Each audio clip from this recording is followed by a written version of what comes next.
Teaching क्या है? Teaching is a process, teaching is a process of imparting knowledge, skills and information to others. इसमें एक mature person होगा। Mature mature person कौन होगा? Mature जो है वो टीचर होगा। मेच्योर कौन होगा? टीचर होगा। जबकि जो इमेच्योर होगा वो नर होगा।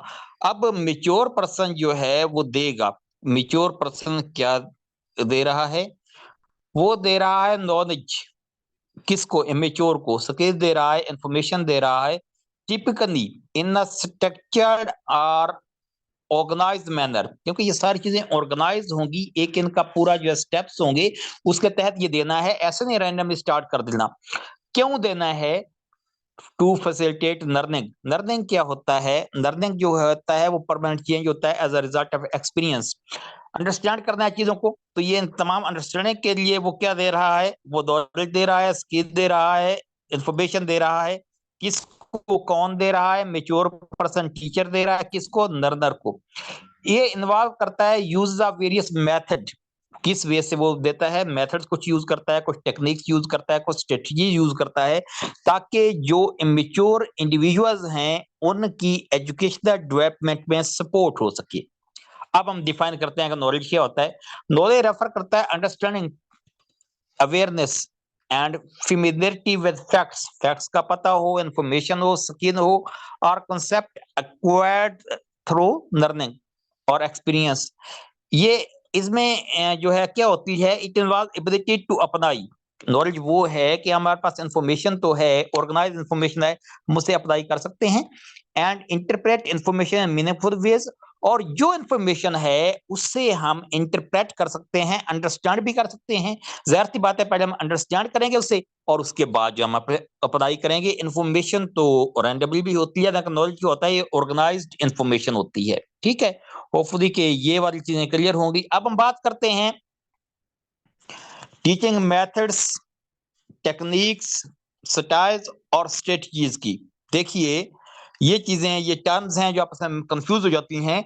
टीचिंग मेथड क्या है? ये ओवरऑल अप्रोच है और systematic plan use by teacher to deliver content and facilitate learning. Teacher जो पढ़ा रहा है क्लास में, वो कंटेंट्स हैं, उसने उसको जो है सिस्टमेटिकली प्रेजेंट करना है। It out the general principles and guidelines for instruction such as lecturing कैसे करनी है, cooperative learning कैसे करनी है, ये प्रॉब्लम सॉल्विंग कैसे करनी है। तो वो प्रेजेंटेशन है आपकी क्लास के सामने।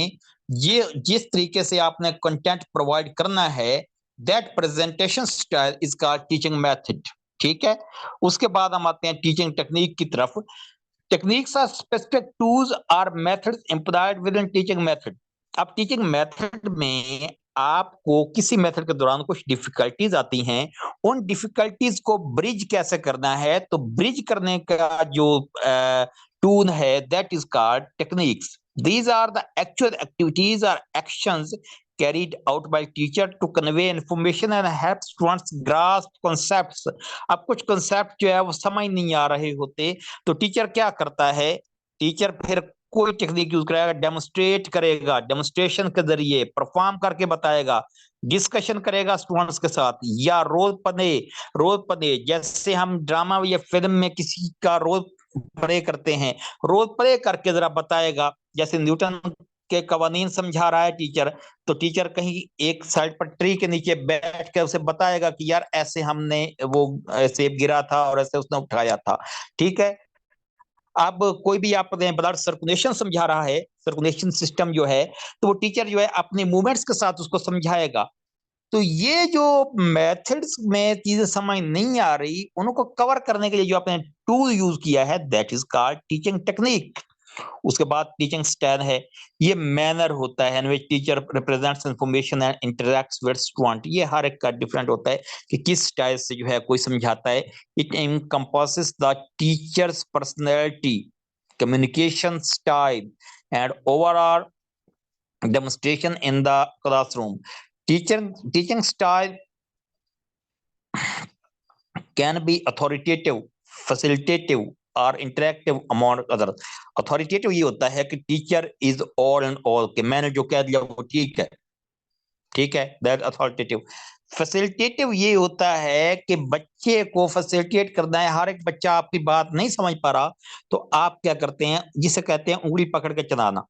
ठीक है। इंटरेक्टिव, इंटरेक्टिव है कि इंटरेक्शन है स्टूडेंट्स के साथ में मुकम्मल, उनको भी बोलने की इजाजत है, क्वेश्चन आंसरिंग में, डिस्कशन में उनको भी साथ शामिल करना है। तो ये जो है ये टीचिंग के स्टाइल्स हैं। उसके बाद हम आते हैं स्ट्रेटजी। स्ट्रेटजी यार नॉब टर्म होगी जरा। Strategy involves broader planning and decision-making process to achieve specific educational goals. हमारे यहाँ कुछ goals होते हैं, कुछ objectives होते हैं, कुछ aims होते हैं। तो specific goals को achieve करने के लिए क्या-क्या planning करनी है? टीचर ने अपनी क्लास का रिजल्ट या सेमेस्टर का रिजल्ट एंड पर अच्छा देना है तो उसके लिए वो लॉन्ग टर्म कैसे प्लानिंग करेगा, ब्रॉड करेगा, लॉन्ग टर्म करेगा। This include how a teacher structure lesson कैसे बनाएगा, असेस कैसे करेगा स्टूडेंट्स को, किसको कितनी समझ आ रही है, अंडरस्टैंडिंग उनकी क्या है, and adapts to individual learning needs. Adapts, इसमें मैं वर्ड दो यूज करूंगा, sympathy and empathy. Sympathy, sympathy होता है थिंक फॉर अदर्स, सिंपैथी। और दूसरा वर्ड मैं यूज किया एम्पैथी, मैं ये नीचे देख रहा हूं। एम्पैथी होता है थिंक विद अदर्स, बच्चों की भलाई सोचना सिंपैथी है, और बच्चों की सोच पर जाकर, बच्चों के ज़हनी लेवल पर जाकर सोचना एम्पैथी है। तो जो टीचर होता है उसमें सिंपैथी भी होती है और एम्पैथी भी होती है। Teacher is sympathetic as well empathetic, और एम्पैथी को साथ लेते हुए वो ये देखेगा कि यार मैंने बच्चे को कैसे अच्छा रिजल्ट देना है, मेरा बच्चा कैसे समझ सकेगा और ओवरऑल में रिजल्ट जो है वो बेटर होगा।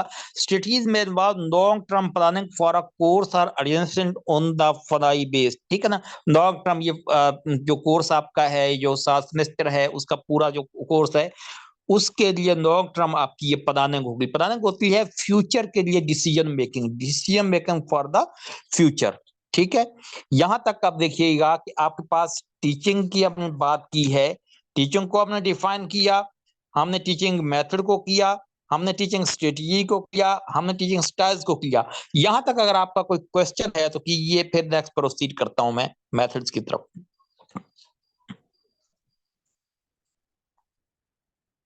कि यहां तक क्लियर है, कोई क्वेश्चन है तो कीजिए। क्लियर है सर। ओके।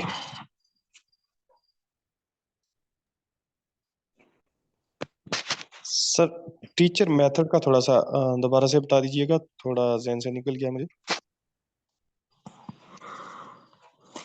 टीचिंग मेथड ये है कि टीचर ने अपना कंटेंट जो है वो कैसे प्रेजेंट करना है।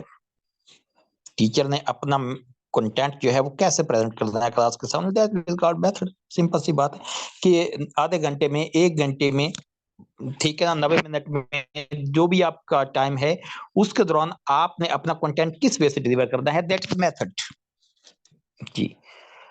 अब टीचिंग मेथड्स में ये वेज हैं to instruct students in classroom. अब हेल्पिंग, अब उनको क्या करना है, टीचर ने स्टूडेंट को देखिए हेल्प करनी होती है अंडरस्टैंडिंग में, रिमेम्बर करने में, अंडरस्टैंड करने में। Sources of the best teaching strategies allow educators to convey information in a clear and concise way, while also ensuring students retain it over the long term. बच्चों को बात तभी याद रहती है जब वो बात टीचर को पहले क्लियर हो। तो कंसाइज वे से, जब उसे अप्रोप्रिएट वे से एक्यूरेसी के साथ टीचर कन्वे करेगा तो इम्प्रिंट हो जाएगा बच्चे के माइंड के ऊपर, और वो इन बातों को, फैक्ट्स एंड फिगर को जो है वो क्या कर सकेगा, वो इनको रिटेन कर सकेगा। तो they can apply that wisdom and also abilities to their personal lives and their future, जो करियर्स हैं उसमें भी इन चीजों को वो बच्चे यूज कर सकते हैं। अब टीचिंग मेथड्स आर अपॉर्चुनिटीज, यहां पर देखिएगा दोबारा आगे आपका टीचिंग मेथड के teaching methods are opportunities to make learning engaging, क्योंकि बच्चा जब तक मसरूफ नहीं होगा, जब तक वो एंगेज नहीं होगा तो कैसे समझेगा। इंस्पायर भी करना है उसको, एंगेज भी करना है, और उसके लिए फन भी क्रिएट करना है। Don't make it boring. They teachers in fulfilling the responsibilities of guarding social and emotional development of children. Children की सोशल डेवलपमेंट का सोसाइटी में उसने कैसे रहना है और इमोशनली जो है कैसे रिएक्ट करना है, कब बोलना है, कब नहीं बोलना, कब कैसे कौन सी बात को इग्नोर करना है, कौन सी बात पर रिएक्ट करना है, दैट ये भी समझाना है. By using rigid strategies teachers can instil values of respect, empathy and cultural sensitivity into their classroom. यहाँ पर देखिए कुछ चीजें रिजिड होंगी, जैसे मजहबी एस्पेक्ट आ जाएंगे तो हम उस पर डिस्कस नहीं करेंगे, हम रिजिड ये है तो है, एम्पैथी है, ठीक है.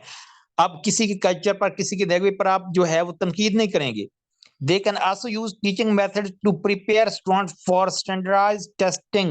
अब टीचर ने जब पढ़ाया है तो टेस्ट के लिए भी बच्चे को प्रिपेयर करना है कि जाहिर सी बात है कि ये जो पढ़ा दिया सिर्फ पढ़ा नहीं रही, अब इसका टेस्ट भी होना है, ठीक है. अब टेस्ट क्या होना है ये और बात है. डिफरेंशिएटेड इंस्ट्रक्शन है, ये क्या चीज है differentiated instruction? First of all is the idea of creating tailored educational plans for students based on different needs. हर एक बच्चा जो है वो सेम बैकग्राउंड से नहीं होता, डिफरेंट बैकग्राउंड से होते हैं, डिफिकल्ट अर्जेंट जो है वो उनके IQ लेवल होते हैं, तो उनकी जरूरियात के मुताबिक जो है वो आपने चलना है. तो that is called differentiated instruction. This may involve the ways by which students access content, the activities they do, the assessment techniques a teacher uses, or even the physical setup of the classroom. देखिएगा कि एक किसान का बच्चा है उसको concept और तरीके से समझाया जाएगा, एक जो है इंजीनियर का बेटा है या डॉक्टर का बेटा है तो उसको एक उसी बात का कॉन्सेप्ट और तरीके से समझाया जाएगा. तो अब मसला ये होता है कि वैरायटी भी हो चाहिए कंटेंट में, कि जिसके इंटरेस्ट के मुताबिक है आपने उसके इंटरेस्ट के मुताबिक एग्जांपल देके आप उसे समझा सकते हैं. As all people have varying abilities and talents, it is beneficial for a teacher to adapt their teaching styles to unique students. तो मुख्तलिफ स्टूडेंट्स को मुख्तलिफ वे से पढ़ाना, that is differentiated instruction. Here are some ways an educator जो है may differentiate instruction. Provide books or other material at different reading level. Different reading level पर आप जो है बुक्स वगैरह जो है बच्चों को प्रोवाइड करते हैं. अब create custom spelling list for student with different spelling skills. आपने स्पेलिंग स्किल्स सिखानी है तो उसके लिए कोई आप अपना मेथड यूज कर सकते हैं. और host small groups to provide tailored advice to students. ठीक है, छोटे छोटे ग्रुप बना के जो है ना आप उनको कहते हैं कि यार ये आप जरा प्रेजेंट कीजिए, आप जरा प्रेजेंट कीजिए चीजों को. तो इस वे से भी आप जो है उनको जो है डिफरेंट वे से समझा सकते हैं. नेक्स्ट मूव करते हैं लेक्चर बेस्ड मेथड. ये यार ओल्ड मेथड है और इसे आप कह लीजिए ट्रेडिशनल मेथड है. ये traditional way to structure classroom learning है. ये इन विच टीचर एक्सप्लेन करता है इन्फॉर्मेशन को वाइल स्टूडेंट ऑब्जर्व. स्टूडेंट यहाँ पर पैसिव है, टीचर एक्टिव है. अब teacher need a lesson by presenting on showing visuals और modelling examples of the topic. कोई AV8 भी यूज कर सकते हैं आप, छोटी मोटी, और बाकी जो है ना टीचर ने बोर्ड पर लिखना है जैसे भी है. वाला टीचर प्रेजेंटिंग स्टूडेंट जो है जस्ट मट्टी का माधु बन के बैठा रहेगा, देखेगा, सुनेगा, नोट करेगा, कॉपी करेगा, टीचर ने जो कुछ लिखा है उसको छापेगा और बस. टीचर का काम आसान है इसमें. स्टूडेंट्स को समझ आए या ना आए, he has nothing to do with it. ठीक है, इसमें फायदा ये है कि टीचर ने एक ही लेक्चर एक ही वे से प्रिपेयर किया और सबको डिलीवर कर दिया और क्लास में डिसिप्लिन भी रहता है. फायदा ये है. और इसके नुकसानात ये हैं कि स्टूडेंट में वो ग्रूमिंग नहीं हो पाई, स्टूडेंट जो है क्वेश्चन आंसर नहीं कर पाया, वहां पर कहीं ना कहीं तशफी जो है रह गई है. तो ये मेथड जो है वो क्या है, इसमें जो आउटपुट है वो जरा कम है. टेक्नोलॉजी बेस्ड मेथड है. अब आज के दौर टेक्नोलॉजी का है तो इसमें हम मुख्तलिफ टेक्नोलॉजीज जो है यूज कर सकते हैं to impart knowledge in the efficient way. तो students can use devices like computer है और टैबलेट्स है to read material, conduct research और प्ले एजुकेशनल गेम्स वगैरह जो होती हैं. ये जरा बड़े लेवल की बात करेंगे हम. In addition, cloud computing capabilities make it possible to students to access Document or other resources. While at schools or at homes, virtual classrooms using video conferences software can be a great way to provide educational remotely जो है ये हम काम घर में बैठे भी कर सकते हैं जैसे हम ये अभी टेक्नोलॉजी का यूज करते हुए जूम का यूज करते हुए यहाँ पर बैठे हुए हैं this can be especially helpful for students with disabilities who have difficulties जिनको डिफिकल्टी है फिजिकल क्लासरूम में बैठने से या वो बच्चे जैसे आप ये ब्रेल वगैरह का सिस्टम यूज करते हैं फॉर द स्पेशल चिल्ड्रन तो उनके लिए स्पेशली जो क्लासरूम में फिजिकल में नहीं आ सकते तो वर्चुअल क्लासरूम उनके लिए बनाए जाते हैं घर में वो बैठे बिठाए ये चीजें हासिल करते हैं टेक्नोलॉजी बेस्ड मेथड का उनको ज्यादा फायदा है बाकियों को भी फायदा है आप लोग को भी फायदा है जैसे आप लोग घर में बैठे हैं आप जाहिर सी बात है क्लासरूम में पहुंचना और वहां ट्रांसपोर्टेशन और व्हाट्स और चीजों को मैनेज करना बड़ा मुश्किल होता है तो टेक्नोलॉजी बेस्ड लर्निंग से हम अपने लैपटॉप्स इंटरनेट वगैरह यूज करते हुए चीजें और फिर आप इसको रिकॉर्ड भी कर सकते हैं तो ये हमारी टेक्नोलॉजी बेस्ड मेथड है ग्रुप लर्निंग मेथड है segmenting students groups is a great way to teach them skills in collaboration group बना दिए स्टूडेंट्स के ठीक है while in their team they can discuss subjects and learn about the perspective of others दूसरे के point of view से भी सीखना है it is important to encourage both class participation and listening skills so that student can gain these abilities for the future अब इसमें teachers can assign group presentation to student can convey information to the rest of the class ask and answer questions and interact with each other अब आप इसमें जैसे group बना लेते हैं students के ठीक है ना तो ग्रुप लीडर एक एक बना देंगे आप जो है जैसे क्लास में एक लीडर होता है तो यहाँ पर एक ही ग्रुप का लीडर होगा अब आप क्या करेंगे आपने जो भी करना है ग्रुप लीडर को बताया हाँ जी ये बात है ये काम है ये होमवर्क है ये परफॉर्म करना है आप अपने ग्रुप से ये करवाइए ठीक है तो इस वे से क्या होता है कि ग्रुप के इंटरेस्ट को मद्देनजर रखते हुए आप बनाते हैं कि कोई ग्रुप जो है वो आप बहुत ही आप ऐसा कीजिए कि आपको समझ आती है कि यार कुछ बच्चे ऐसे हैं वो बहुत ज्यादा टैलेंटेड हैं उसका ग्रुप ए बना दिया कुछ एवरेज हैं उसका बी बना दिया कुछ आप कहते हैं कि बिलो एवरेज हैं सी बना दिया आप चौथा का कहते हैं यार ये बिलो एवरेज से भी बहुत बिलो जा रहे हैं ये तो फेल हो सकते हैं खुदा ना करता तो इनका ग्रुप आपने डी बना दिया तो आप उनके इंटरेस्ट के मुताबिक उनको जो है ना होमवर्क वगैरह देंगे तो ये ग्रुप है ग्रुपिंग का इसमें ये फायदा होगा थोड़ा सा ग्रुप लीडर जो है वो भी उन्हीं में से होगा तो अकॉर्डिंगली जो है वो लीड कर रहा होगा उनको और वो उनकी बात आप तक भी कन्वे कर रहा होगा तो आप इजली जो है आप उसका अच्छा रिजल्ट दे सकते हैं इंडिविजुअल लर्निंग मेथड है इसमें ये होगा कि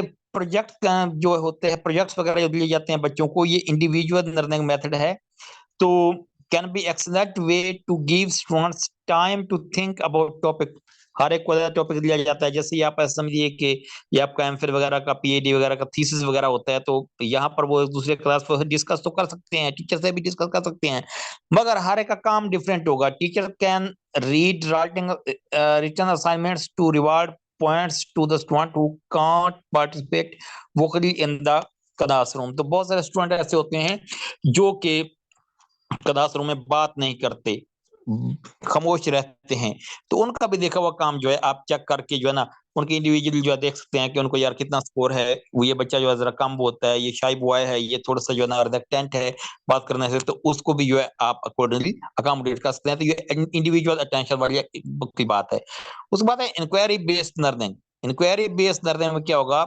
ये प्रमोट करती है idea of learning by investigation ठीक है where students can complete projects, ask question and find answers by themselves.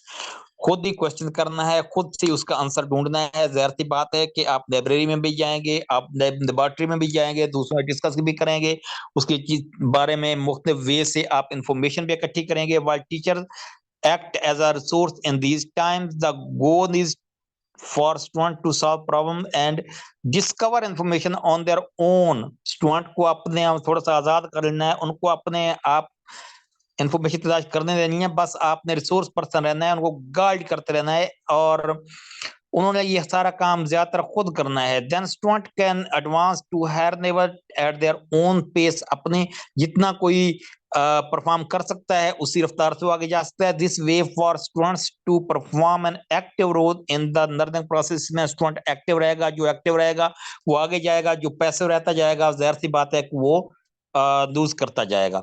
Project based method है, इसमें रिलेटिवली न्यू टेक्निक है। Project based method with in the student centre approach है।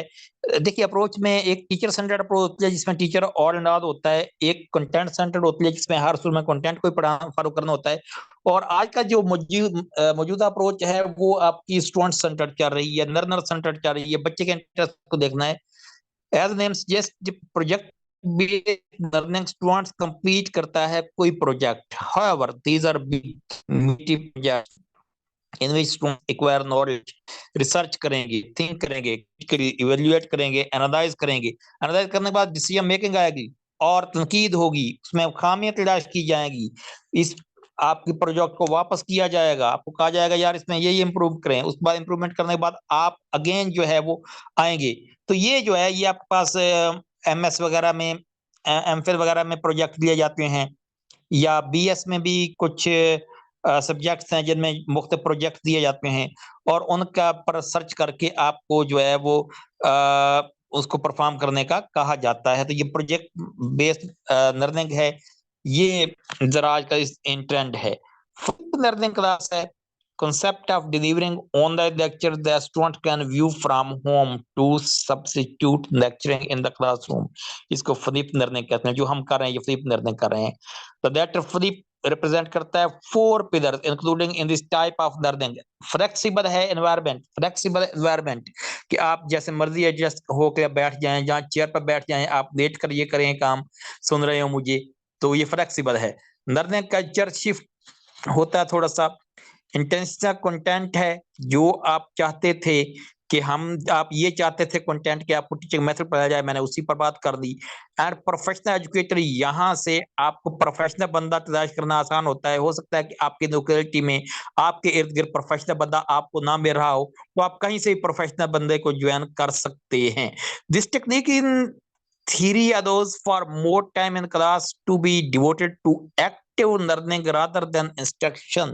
इसमें आप activity perform भी कर सकते हैं, क्योंकि कुछ स्टूडेंट ऐसे होते हैं जो थोड़ा सा रिलेक्टेंट होते हैं वैसे face to face physical class में, तो वो स्टूडेंट भी यहाँ पर जो है वो क्या कर सकते हैं, इंटरेक्ट कर सकते हैं क्वेश्चन आंसर सेशन के दौरान जो है। उसके बाद कोऑपरेटिव लर्निंग है, इसके बाद मैं यार ये बताऊंगा कि नेम सजेस्ट करता है कोऑपरेटिव लर्निंग इन्वॉल्व करती है ग्रुप वर्क।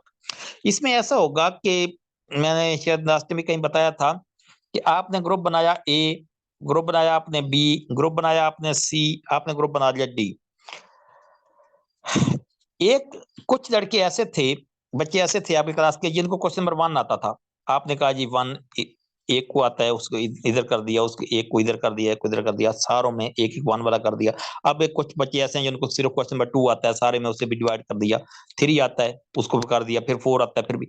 अब हर एक ग्रुप में ऐसे बच्चे हो गए हैं जिनको क्वेश्चन, किसी को क्वेश्चन 1 आता है, दूसरे को 2 आता है, तीसरे को 3 आता है, चौथे को 4 आता है, और पांचवें को 5 आता है।